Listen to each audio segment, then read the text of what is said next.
Si Maria ay nagmamadaling pumunta sa isang bayan sa kaburlan ng Juda. Pagdating sa bahay ni Zacarias, binati niya si Elizabeth. Nagmarinig ni Elizabeth ang bati ni Maria, nagagalaw ang sanggol sa kanyang tiyan. Napuspos ng Espiritu Santo si Elizabeth at buong galak na sinabi, "Pinagpala ka sa mga babae at pinagpala rin ang dinadala mo sa iyong sinapupunan. Sino ako upang dalawin ang ina ng aking Panginoon? Sapagkat pagkarinig ko ng iyong bati ay nagagalaw sa tuwa ang sanggol sa aking tiyan. Mapalad ka sapagkat nanalig kang matutupad ang ipinasasabi sa iyo ng Panginoon." At sinabi ni Maria, "Ang puso ko'y nagpupuri sa Panginoon at nagagalak ang aking espiritu dahil sa Diyos na aking tagapagligtas.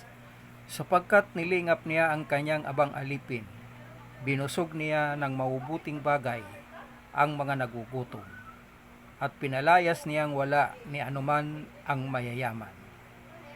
Tinulungan niya ang kanyang bayang Israel bilang pagtupad sa pangako niya sa ating mga magulang, kay Abraham at sa kanyang lahi, magpakailanman." Ang mabuting balita ng Panginoon.